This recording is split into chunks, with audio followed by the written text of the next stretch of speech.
Please like and subscribe. Let's grow NAIA basketball. Thank you. Cascade Hoops Talk, bringing the world NAIA basketball one podcast at a time.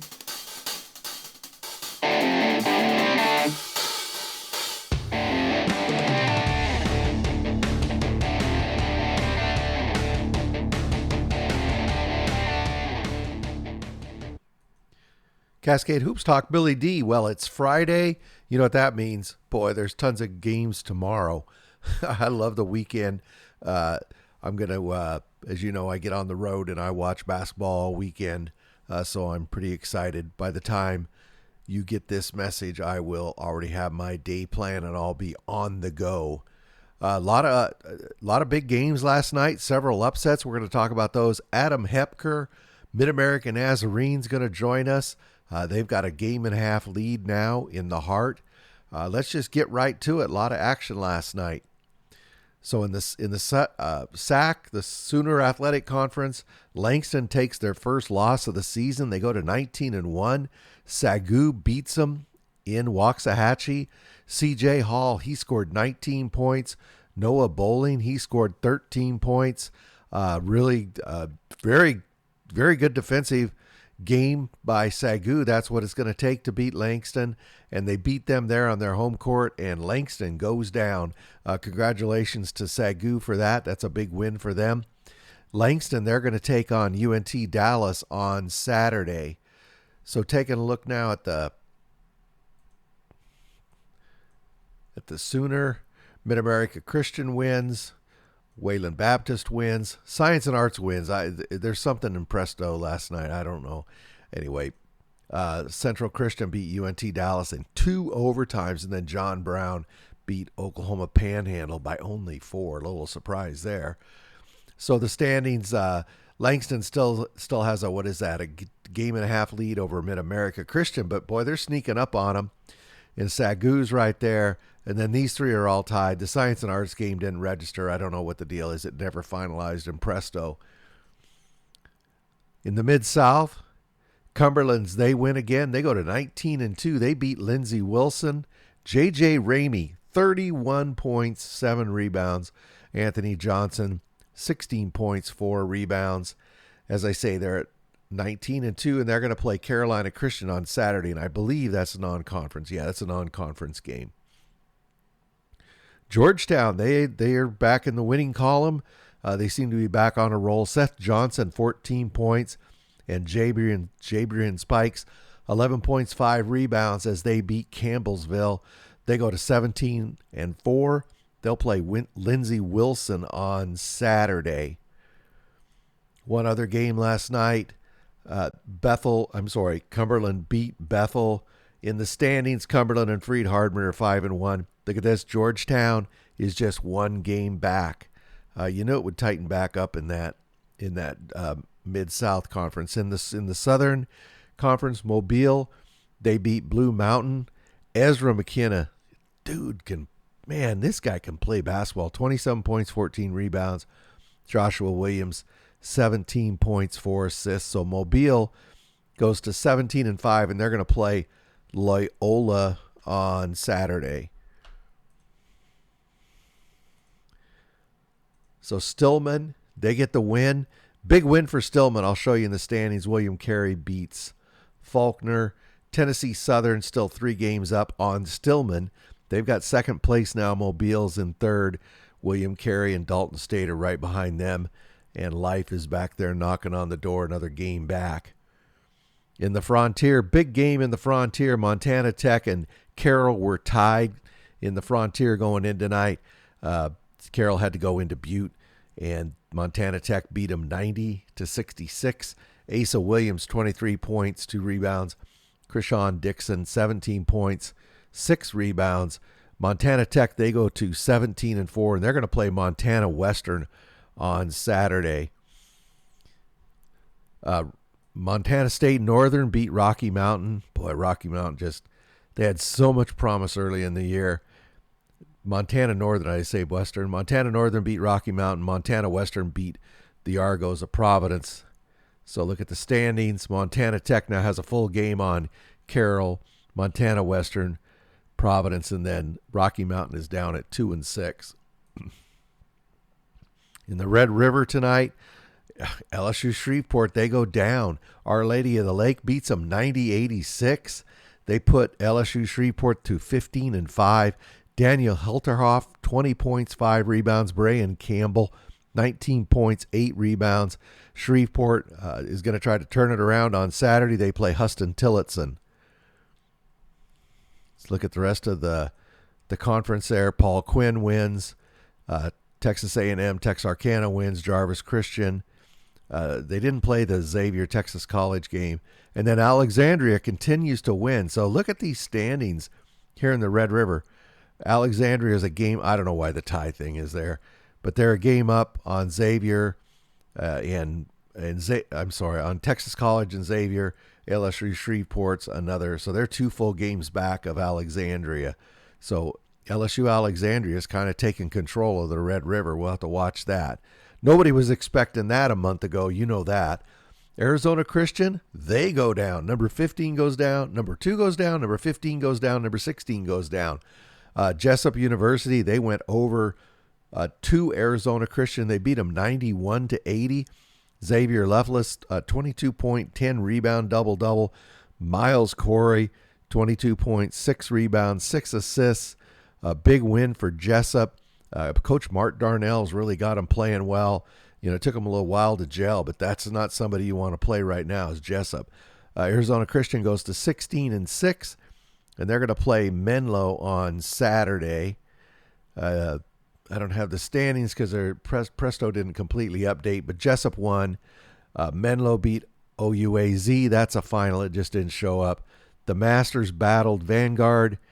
And Hope International needed overtime to get past Life Pacific. Life Pacific came in without a win in the conference, and they gave Hope everything they could handle, but they ended up falling in the end. In the Sun Conference, just a non-conference game, Florida Memorial beat New College of Florida 88-82. Latavius Mitchell, 16 points, 5 rebounds. Jaden Geis, 12 points. They go to 17-4, and they're going to play Warner on Saturday. Florida College, this was last night or night before. I forgot to put it up, but they beat Warner 94-70. Tyshawn Judge, 20 points, 3 rebounds. And Keegan Zeller, 14 points, 10 rebounds for a double-double in that game. So Florida College is 19-4. They play Arkansas Baptist tonight. American Midwest, Central Baptist, look at this. They needed overtime to get past Columbia here. Stowe won William Woods. So in the American Midwest, Central Baptist maintains that 2-game lead in the conference. In the Cal Pac tonight, Antelope Valley, let's get it up there. Antelope Valley won. Westcliff beat Pacific Union. Merced won. La Sierra beat Simpson. So really, everything was as expected. The standings didn't change in that conference. Okay, we had an opportunity, what was it, yesterday morning to this morning, to speak to Adam Hepker. He's head men's basketball coach, MidAmerica Nazarene. They're another team. They were in the top 25. They stumbled just a little bit, and they got knocked out. But they have worked their way up to the top of the conference, and now they're a game and a half up with 7 games to go. Let's take a listen to Adam Hepker. Cascade Hoops Talk, Billy D. Hey, I got Adam Hepker on the phone, MidAmerica Nazarene. Thank you, Coach, for being on the show. Absolutely happy to get on and talk hoops with you again, Billy. So, Coach Hepker, you've won 9 in a row. You're on a run. I'm really impressed with you getting some home cooking there at home. You're 9-1 at home. The team's been playing pretty well. Just talk about your team so far. Yeah, it's been an awesome second semester. Really a great year so far, but undefeated in the second semester here since we've come back from break, and doing it a little unconventionally after our point guard got hurt, which has been fun to see our guys step up and rally around Brandon and who's running the point for us. So we're defending and we're still rebounding at a high level, and our offense has come around. It wasn't great always first semester. We didn't always shoot it great or get great shots, but we thought we could score it. And when you couple that with how we're defending, it's a pretty good recipe right now. So trying to get better every day still and find ways to improve and stay hungry and stay humble. But pleased with what we've done here so far in the new year. Coach, I was looking at that. I've noticed that in conference across the board, you're shooting better than you were before. What do you attribute that to? I don't know. Well, figure it out, Coach, so you can do it again. I know. We try to recruit really good shooters. We think we have really good shooters. And all year long, we have generated really, really good shots for the most part. We didn't make them all the time. And quite honestly, it got us beat a couple times in the first semester. But, we are speaking life into our guys. We continue to get shots up in our shooting groups, and our guys come back in the evenings. And so that it's just a reps thing. And never are we going to come down on our guys for missing shots. If we're taking great shots, we want them to let it fly and stick it and own it and knock it down. And what we've done so well to kind of save us in some games, Billy, is when we don't make them, is we go offensive rebound. We go get it. So that's been really, really good for us. And honestly, it gives our shooters a lot of confidence, because if I do happen to miss, there's a great chance we get a second chance. So. I want to ask you about a couple of guys, but I want to start with, Anthony Brown has been just everything. I mean, he's 18 points a game. What is he? Almost 9 rebounds. He's only 6'5". Yeah. He's your top assist guy. I ask coaches this all the time. How does a 6'5" guy get so many rebounds? There's a lot of guys like that in the country. Yeah. Yeah, it's desire for him. I mean, he wants to get them all. That's his mentality. He's really, really good about rebounding down from the perimeter, leaving the 3 line to go clean up boards while our bigs are boxing out and wrestling dudes down there. And obviously, being 6'5", being long, being athletic certainly helps. But he knows that we rely on him to get a lot of rebounds. This year, he has started to crash offensively, which has helped his increase his rebounds, because he always got defensive rebounds, and he's next to impossible to keep off the offensive boards when he goes, because of how athletic he is and his long arms. So, man, he does a ton for us. He's had an awesome second semester. COVID senior, who I feel like has some urgency about him, like I don't get to do, and is playing that way. So he scores it, he rebounds, he finds people, and is also really, really good defensively for us. So, man, we rely on him a ton. Yeah, and then I want to talk about Ed Wright too, because he seems like he's there every night as well. Yeah, another one of your top scorers. Talk about his game. Yeah, Ed got hurt in one of our early conference games at home against Culver. He came down on a foot and blew his ankle out and missed 3 or 4 weeks, which was really, really difficult to overcome because of how much he brings to us. And then just him getting reps on that ankle when he did get back and getting back into shape was hard on him, and wasn't hitting shots, and wasn't confident, didn't trust like his explosiveness with the ankle. So he's starting to find his rhythm though, and doing what we expect Ed Wright to do offensively. And it was a process for him after. I mean, his ankle, we thought it might be broke like Makai's was. So he is finding his stride here at the right time, and with him and Anthony in the backcourt. I mean, that's a pretty good backcourt there at 6'5" and 6'2", who can do a lot of things. So he's doing what we expect Ed Wright to do, what we know he's capable of. It was the injury that hurt him and hurt us for so long. So you're playing 7-8 guys. You don't have Makai. Are you still trying to play as fast? We are, Billy. We transition. Our percentage is not there. Without Makai at the point, it's not as fast as we want to be. We emphasize it daily, and we're very, very efficient. We run in transition. We get great shots. So we want to run any opportunity we get. It's just harder when your starting point guard is sitting next to you on the bench, because he's so much of our transition game. Because when he couldn't throw it ahead, he would go touch paint and lay it in and find people. And so Van Dyke's running the point for us, doing a great job. And then we let Anthony Brown, when we sit Brant, we let him run the point, which is obviously not his natural position. So do we want to play fast? Yes. Can we as much right now without our P? No. We've had to go to some more cutting stuff in the half court. It's a little different, but our guys have embraced it, and we continue to be really, really efficient offensively. I ask you that, Coach, because I notice your turnovers crept up. I'm assuming that was part of it, but you still got a good assist to turnover ratio. So obviously you're not losing by going fast, but you're just not quite as efficient as you were. That's right, and it's a fine line. When you do run, you're going to turn it over a little bit more because we're going to take some chances in transition that other teams just don't take, Right. who walk it up or don't want the pace that we want. But at the same time, it's stuff we show our guys daily. It's stuff we emphasize daily. We talk about valuing the rock daily. It's not your turnover or your shot. It's our turnover. It's our shot. And so, like, just how precious that basketball is, because the message is, man, when we shoot it, we score. We just don't miss very often. So we are trying to, Billy, we're trying to cut down on those TOs. Defense, becoming a lead on that end, and then valuing the rock has been our two top points of emphasis this second semester. Because in our league, there's going to be possession games. Yep. You are not going to blow everybody out, and it's going to come down to who takes care of it and who gets stopped. So we want to clean it up. We want to get better at it. We want our guys to understand where we're turning it over and why we are, and that's our message in our film sessions and practices daily. You mentioned defense. That's really carried you this year, hasn't it, Coach? You're holding teams. What is it? Under 32 on the three and like 41 from the field. Even when you're shooting poorly, you can stop the team. So it looks to me like that's been your linchpin. It has. It starts our break. We guard it, and it allows us to run. There's really been some pride from our guys like that. Our message is effort and fundamentals defensively is always going to trump whatever we're trying to do schematically. Like we want to dominate their people. That to us, that's when you can be selfish. Is when you're guarding a guy with the basketball. Is like you own that dude. You dominate that matchup. And we've had some guys embrace that. Our four-man, Gerard Bosch, the freshman, kind of catapulted that for us.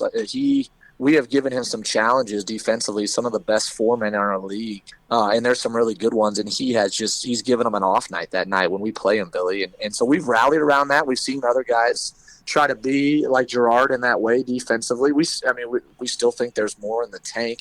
There was times last night at Peru where they were just past us defensively, which obviously frustrates us and upsets us. But we have been locked in on defense. I believe we make it difficult on teams. And if we want to make any kind of postseason run here, it's for when you have a poor shooting night or it's not going for it, it's got to be that end. I know that's cliche, but, man, do we believe in that and are harping on that.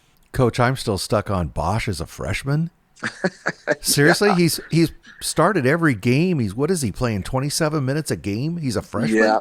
I think he's the freshman of the year in our league, Billy. Wow. There's not a better freshman in our conference. And his shooting percentage from three is not there. It'll get there when he's not a freshman and the game's not so fast for him. He rebounds his tail off. We knew we would get that out of him because he was an awesome rebounder at his prep school last year. And where he has surprised us is his defensive desire.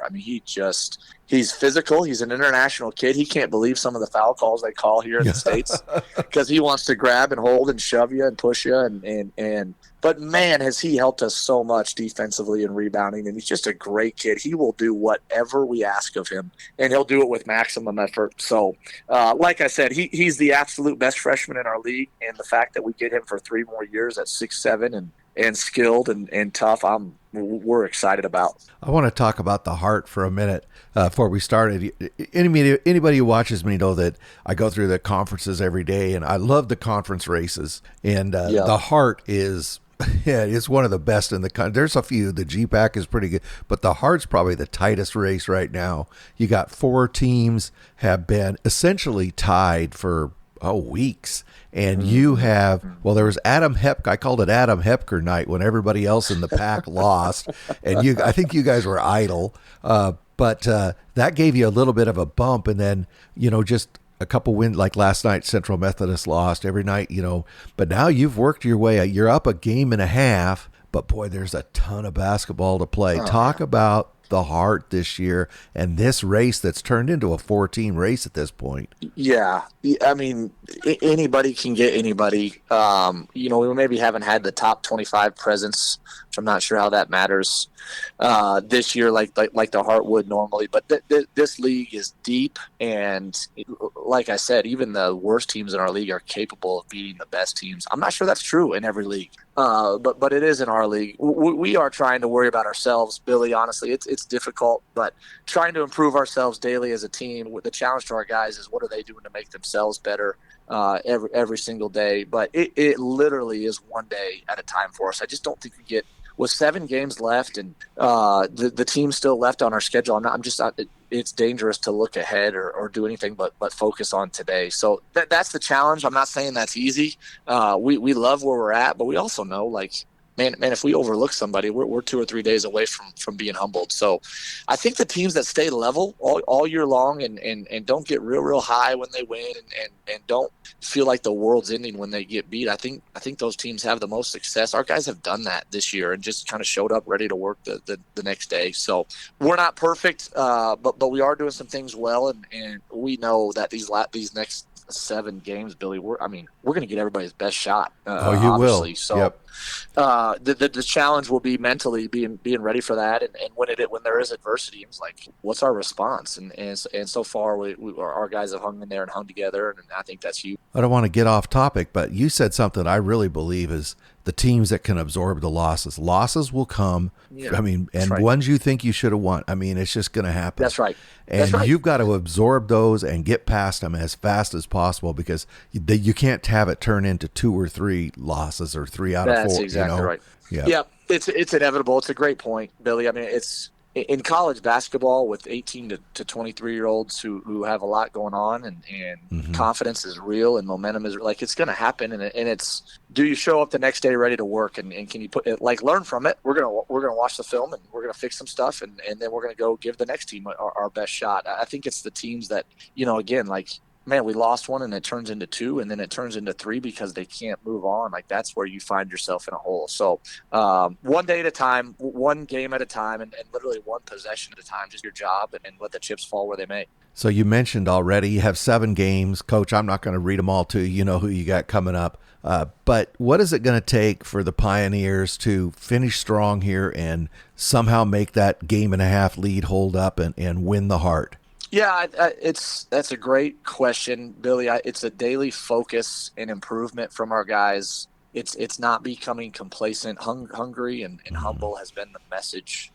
We as a coaching staff, like, we have continued to challenge our guys and show them the things that we're doing well, and then also, guys, here's what we got to fix. Here's how we got to keep getting better, knowing that, man, these next 7 games are going to be really, really tough. So we're trying to get better every single day. It gets a little tougher this time of year, Billy, just because your practices have to be shorter. We're beat up, just like every team in the country is beat up and bumps and bruises, and we know that. So it's treatment, it's weight room, it's film room. It's when we are on the floor, we're going to be very efficient. There's no fluff in our practices at all. But the teams right now, there's not very many of them that are improving. There's a lot of teams that are coasting and just trying to get to the end. We don't. That's not us. We don't want to be that way at all. We want to get better today, and that's the goal.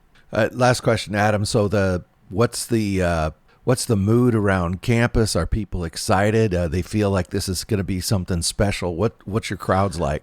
Yeah, they're getting better. We always have really good crowds in the Cook Center. Our tradition of winning here is borderline second to none at our level. So, and we've got other sports rallying around us, and so yeah, it's a lot of fun. We want to enjoy it. Winning is really hard, and so you don't ever want to take granted. At the same time, it's that balance between great job, let's figure out a way to keep this rolling. So we love playing at home. We love playing in the Cook Center, obviously. But our guys we have not lost a road conference game, Billy. And so there's an urgency. There's an urgency from our guys on the road that not a lot of teams have. So we're going to keep this thing rolling as best we can, and take it one day at a time, and we'll see what happens here, and I guess 3 or 4 weeks from now. Well, Coach, we're going to keep watching that heart race, and anybody who wants to track it with me every weeknight or every week morning, we go through all the conferences, and we always focus on the heart as well when you guys play. And Coach, I really appreciate you taking a couple minutes to get with us. I know you're busy this time of year. Yeah, no problem, Billy. Anytime, and thanks for all you do again for small college basketball and specifically the NAIA and all the stuff you put out. We'll talk to you soon. Okay, thanks a lot. That's Adam Hepker. He's head men's basketball coach, MidAmerica Nazarene. Thanks, Coach. No problem. Hey, thanks again to Adam Hepker and the MidAmerica Nazarene for giving me the time. I always enjoy talking to Coach. And that heart race, well, you got to check those standings out. That is a dog fight. Well, get out and support your school this weekend. A lot of basketball. It's pretty easy to find a game. There's 250 programs around the country. You got to be near one. Get out and support your team. Cheer for these athletes because they're mainly just playing for the love of the game. And I'll talk to you again on Monday. Thank you very much for supporting our podcast. Please like and subscribe. Get out to your local NAIA school because NAIA basketball is the best entertainment value in America.